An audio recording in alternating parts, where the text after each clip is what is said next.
A graça e a paz de nosso Senhor Jesus Cristo. Meus irmãos e irmãs da Sala Discipulado, espero que vocês tenham tido uma semana agradável e tranquila na presença do Senhor.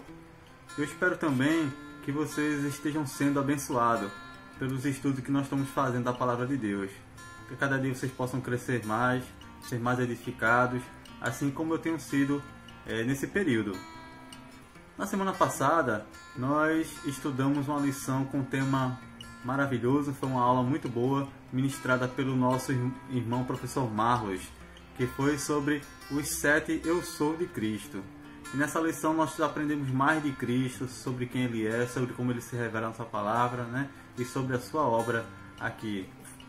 E na lição de hoje, nós vamos estudar a lição de número 15, que é a penúltima lição dessa revista. Nós já estamos chegando ao final desse período, aprendemos muita coisa, e hoje nós vamos aprender sobre o Espírito Santo na vida do crente. Eu espero que vocês tenham lido a leitura diária, né? A sugestão dos textos aqui para a leitura diária. E todos eles tratando sobre o Espírito Santo, sobre quem Ele é, sobre a sua obra, o que Ele faz. Então, na segunda-feira, João capítulo 16, do 7 ao 11, o Espírito Santo convence, né, do pecado, da justiça e do juízo. João 3, na terça-feira, João 3, de 1 a 8, que é aquele texto que fala sobre Nicodemos que foi procurar Jesus, né? Aí diz que o Espírito Santo, ele regenera. Na quarta, Atos 13, de 1 ao 4, o Espírito Santo fala e envia, quando ele enviou Paulo e Barnabé. 1 Coríntios 13, do 12 ao 17, o Espírito Santo habita. Nós somos casa de Deus, morada do Espírito Santo. Na sexta-feira, João 16, do 12 ao 15, o Espírito Santo guia. No sábado, Lucas 18, do 8 ao 12, o Espírito Santo ensina. E por fim, domingo, João capítulo 15, do 15 ao 21, o Espírito Santo consola. Então são textos muito bons, que vocês possam meditar em cada um deles. E o texto aqui para guardar no nosso coração é o texto que se encontra em Efésios capítulo 5, o verso 18, que diz: E não vos embriagueis com vinho, no qual há dissolução, mas enchei-vos do Espírito. Nós vemos aqui, meus irmãos, mais um texto que utiliza o verbo no imperativo, uma ordem, né? Ou seja, mais uma vez, Deus quer que nós sejamos participantes da sua obra. Então, Cristo morreu por nós, através da sua morte na cruz, nós temos justificação pelos nossos pecados, né? Então, nós somos salvos. Mas nós temos o processo de santificação. E nesse processo de santificação, que a cada dia, um passo atrás do outro, Deus ele nos convida para participar da sua obra juntamente com Ele. Então, por isso que Ele diz: enchei-vos do Espírito Santo.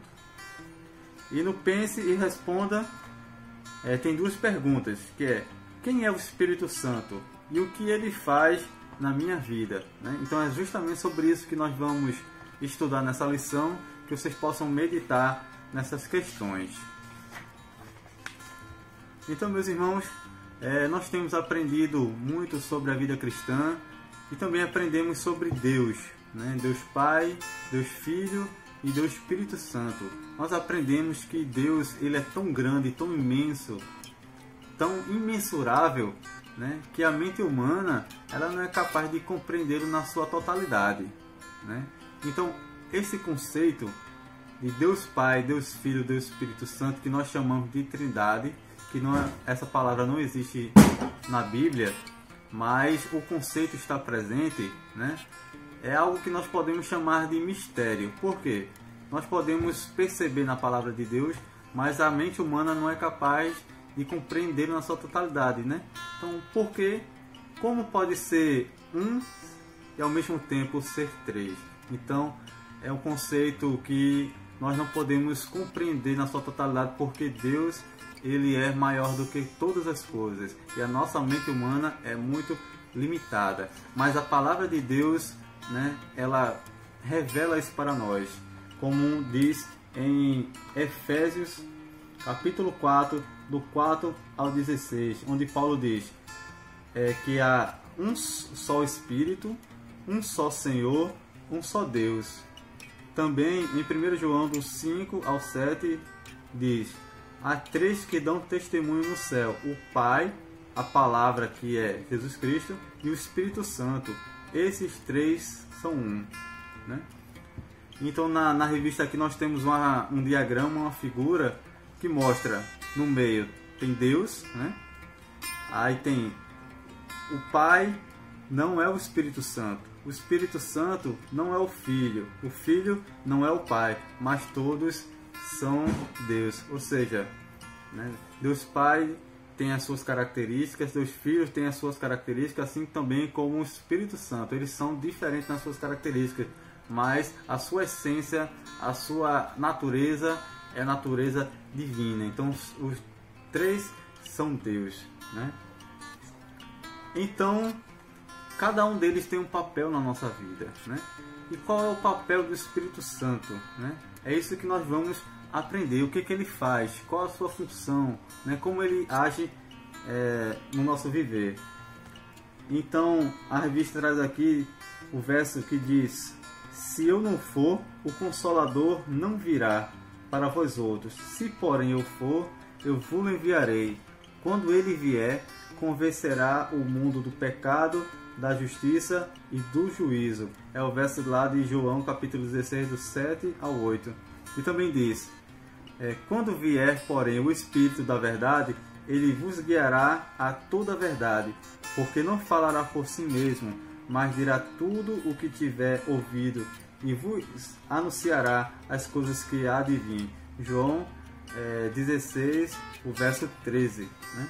Então, o Espírito Santo é Deus, faz parte da Trindade, e ele tem a função, né, de nos convencer do pecado, né, e de nos selar para que nós sejamos salvos em Cristo Jesus. Então, meus irmãos, uma das obras do Espírito Santo na nossa vida é que ele nos convence do pecado. Em João capítulo 16, o 8 diz: quando ele vier, convencerá o mundo do pecado. E o verbo convencer quer dizer trazer à luz, mostrar, confrontar. Esse convencimento do pecado é para produzir tristeza no coração do homem, a fim de que se arrependa dos seus pecados. Como diz em 2 Coríntios, capítulo 7, verso 10. Porque a tristeza, segundo Deus, produz arrependimento para a salvação, que a ninguém traz pesar, mas a tristeza do mundo produz a morte. Meus irmãos, nós temos que compreender o seguinte, que quando o pecado entrou no mundo, a raça humana ela perdeu a capacidade de se relacionar com Deus, de ter uma comunhão com Ele, de buscá-lo de coração limpo. Por quê? Porque a natureza humana ela foi totalmente corrompida pelo pecado. Não tinha mais acesso ao pecado. Deus disse que se o homem e a mulher comessem da árvore do conhecimento do bem e do mal, né? Ou seja, desobedecessem, aquilo ia produzir o quê? Produzir morte. Então eles estavam mortos espiritualmente. Então era como se a raça humana hoje tivesse venda nos olhos, tampões nos ouvidos, para não verem nem compreenderem a vontade de Deus e a sua palavra. Então foi por isso que Jesus Cristo teve que vir ao mundo, morrer pelos nossos pecados, para pagar por essa dívida. E o Espírito Santo ele vem para nos convencer desse pecado, né? Então nós somos incapazes de buscar a Deus, nós somos incapazes de reconhecer esse pecado por si mesmos, né? Então o Espírito Santo é quem faz esse trabalho por nós. Ou seja, a partir do momento que nós entregamos a nossa vida a Jesus, não foi simplesmente porque nós compreendemos com o nosso intelecto, com a nossa mente, ou nós sentimos simplesmente no nosso coração aquela vontade, aquele desejo, mas isso foi uma obra do Espírito Santo. Então ele usou pessoas que pregou para nós, muitas vezes através de um hino, através de algum versículo que a gente viu, então de alguma circunstância, de alguma situação que o próprio Espírito Santo gerou na nossa vida para que nós pudéssemos despertar do nosso sono, né? Para que nós pudéssemos enxergar a partir desse momento, né, que nós somos pecadores e que precisamos de Cristo. Então, quando ele fez essa obra, se tornou irresistível, né? A gente não tinha mais condição de continuar a viver sem Cristo. Então nós vamos e buscamos uma igreja, né? Nós buscamos professar a fé, confessar publicamente que nós aceitamos a Cristo como Senhor e Salvador, né?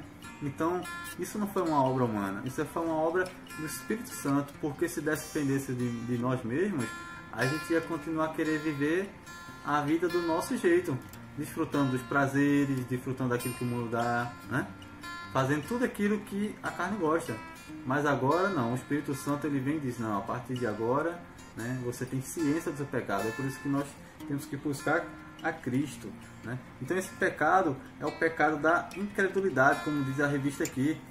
Ou seja, o homem ele rejeita o Messias, ele rejeita a Deus. E é por isso que o Espírito Santo tem que fazer essa obra por nós, porque o homem por si só não tem força, não tem capacidade. Então, nós podemos, meus irmãos, nos considerar privilegiados. Nós temos que ter um coração grato, né? Porque Cristo olhou para nós, o Espírito Santo agiu na nossa vida, né? E tem agido, né? Para que a gente permaneça nos caminhos do Senhor. Então, a gente tem que agradecer a Deus, glorificar o seu santo nome, por esse rico privilégio que ele nos deu, de ser participantes das famílias de Cristo, né? Então ele nos convence do pecado. Então a partir do momento que nós aceitamos Jesus Cristo, o Espírito Santo trabalha na nossa vida, quando nós fazemos algo que não está de acordo com a palavra de Deus, então nós já sentimos logo de cara, diferentemente das pessoas do mundo, né, que dizem assim, eu faço mesmo. O importante é ser sincero, muitos dizem assim, né? O importante é não mentir, mas eu faço e faço mesmo, né? É assim que as pessoas do mundo falam, né? Mas nós não, nós quando erramos fazendo algo que não agrada, automaticamente o Espírito Santo toca na nossa consciência e nos faz querer buscar o perdão, né? Buscar a comunhão novamente com o nosso Deus, né? Então o Espírito Santo nos convence do pecado. Meus irmãos, além de nos convencer do pecado, o Espírito Santo também habita na vida do crente, como diz em 1 Coríntios, capítulo 6, o verso 19. Acaso não sabeis que o vosso corpo é santuário do Espírito Santo que está em vós? Meus irmãos, que privilégio saber que o próprio Deus habita na nossa vida, né? Habita no nosso corpo, habita no nosso ser, né? O próprio Cristo ele disse que estaria conosco todos os dias até a consumação dos séculos, né? Então, através do Espírito Santo, ele está conosco, né? Mas que privilégio, irmão, mas também que responsabilidade que nós temos, né? Então, se nós sabemos que Deus habita em nós, né? Então, nós temos que viver de modo digno, nós temos que viver buscar a todo custo a fazer aquilo que não entristeça o Espírito Santo. É difícil? Irmãos, porque nós somos pecadores, a nossa natureza humana e pecadora ainda permanece, porque ela só será eliminada de uma vez por todas um dia quando nós vamos nos encontrar com Cristo, né? Não nessa vida, né?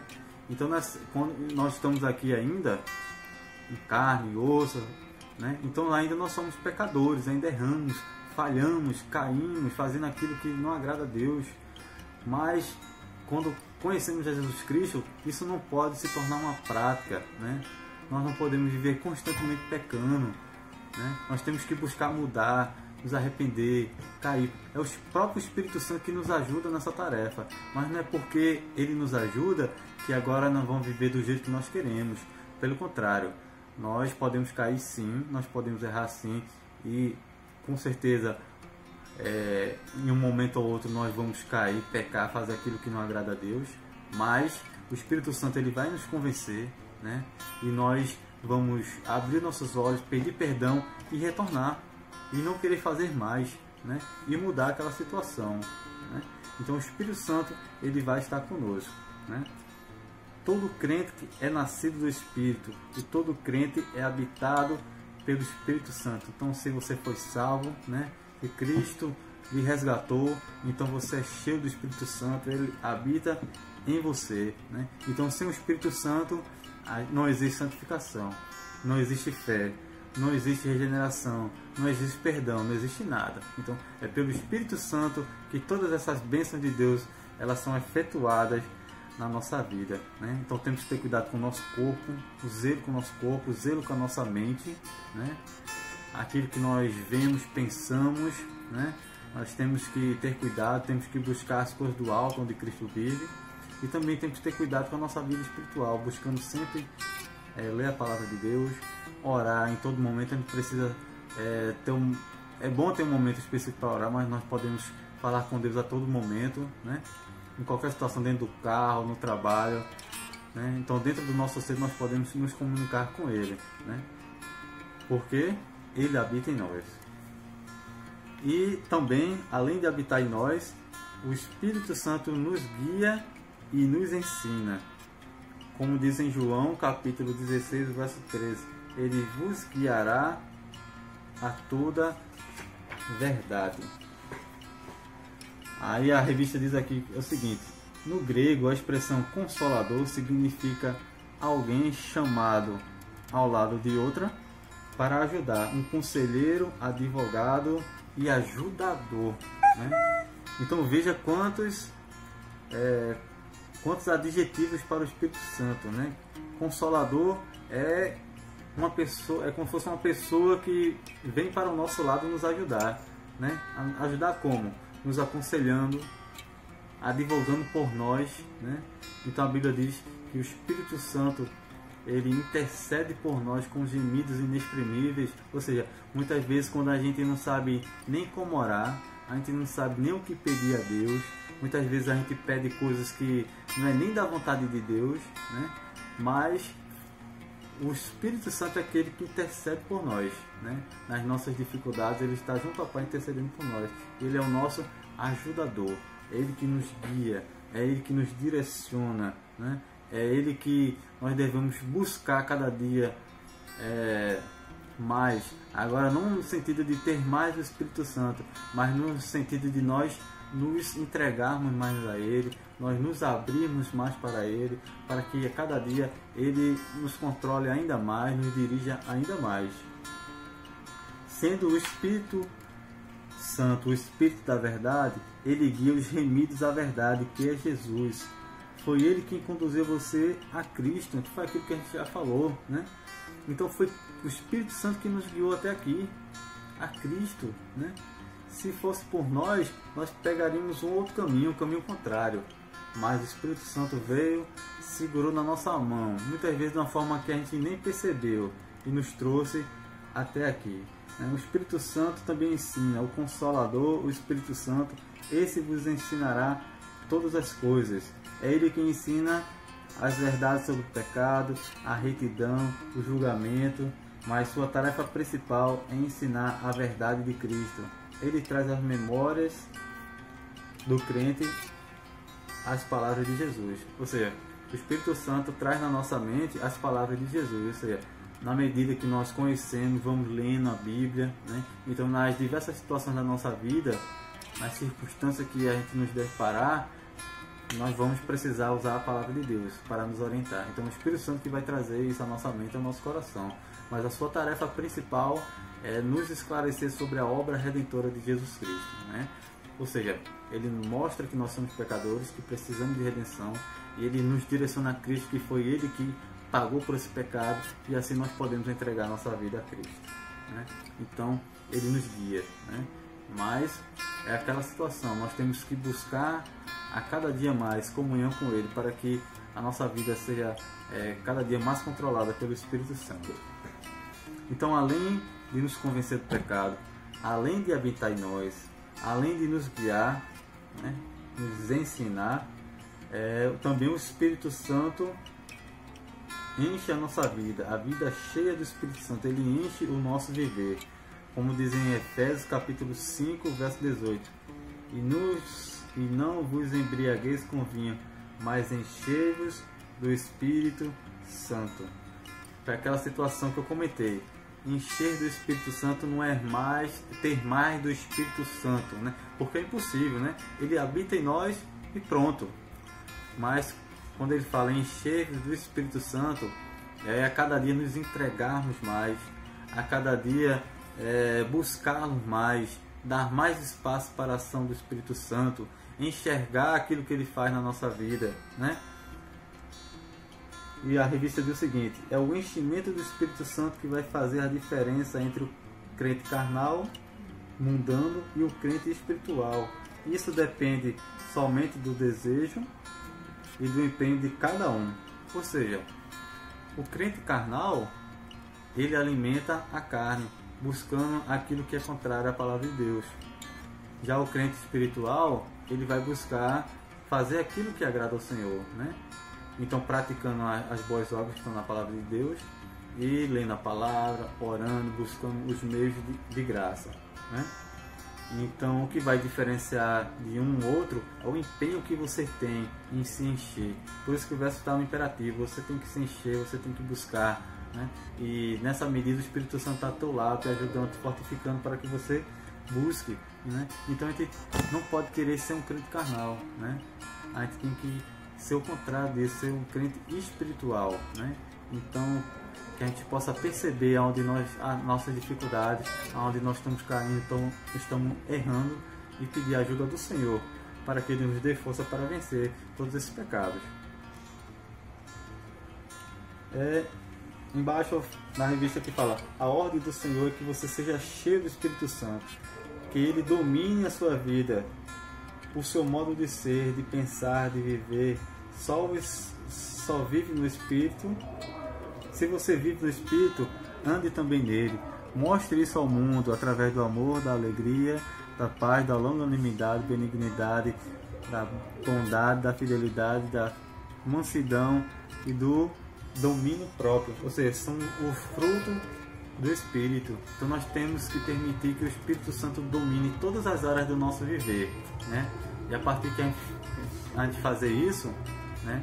Então o Espírito Santo vai gerando alguns frutos, algumas características no nosso modo de ser, né? Que vai ser visíveis a outras pessoas, né? Então, para algumas pessoas vai ser mais visível, para outras menos. Mas isso não importa. O importante é que a gente esteja buscando. O importante é que a gente esteja nos entregamos a Ele, para que a cada dia esses frutos sejam maiores, né? Sejam mais numerosos na nossa vida, né? Aí estamos chegando ao final da nossa lição, e agora tem uma avaliação da aprendizagem que diz: quem é o Espírito Santo e o que ele faz na nossa vida? Novamente ele retorna aquelas perguntas, né? Então, depois de tudo isso que a gente aprendeu, que você possa responder: quem é o Espírito Santo, né? E o que ele faz na nossa vida, né? E que você possa buscá-lo, que você possa encontrar, que você possa perceber a ação dele na nossa vida, né? Então, para encerrar, nós vamos recapitular aquilo que nós aprendemos, né? Então, primeiro, o Espírito Santo é a terceira pessoa da Trindade, né? Então, a Trindade é Deus Pai, Deus Filho e Deus Espírito Santo, né? São três pessoas, né? Ao mesmo tempo são um. É um único Deus, né? Que se manifesta em três pessoas, né? O Espírito Santo é quem convence o homem do pecado. Com nós mesmos nós não conseguimos. Então, o Espírito Santo trabalha de alguma forma na nossa vida que em algum momento se torna irresistível a graça de Deus. O Espírito Santo conduz o pecador a Cristo, né? Então ele habita em nós. A partir do momento que ele faz morada em nós, ele vai nos conduzindo a Cristo. É o Espírito Santo que ensina as verdades, né? Então ele intercede por nós, e ele nos faz lembrar, e ele nos faz perceber a obra de Cristo. Então ele nos conduz, ele nos ensina. Encher-se do Espírito é uma obra divina, né? Então Deus opera essa encher na nossa vida, mas também é nossa responsabilidade buscarmos a cada dia nos entregarmos mais ao Senhor. É o enchimento do Espírito que fará a diferença entre o crente carnal e o espiritual, né? devemos querer ser o crente espiritual, buscar cada dia mais ao Senhor. E o enchimento do Espírito consiste numa entrega total, pois Ele é o poder divino que tudo pode fazer na vida do crente. Amém. Então, Ele tudo pode fazer por nós, né? Nós mesmos somos falhos, somos pequenos, somos pecadores, mas o Espírito Santo, né, Ele pode fazer por nós. Ele é o nosso ajudador, o nosso consolador, o nosso advogado, é o que nos ensina, é o que nos guia e o que habita em nós, né? Então, que a cada dia a gente possa buscar mais ser cheio do Espírito Santo, né? Então, que Deus abençoe a sua vida, que você tenha se identificado com essa lição assim como eu fui, né? Então, que nós possamos buscar mais ao Senhor. Que Deus abençoe a sua vida. Estamos encerrando a lição.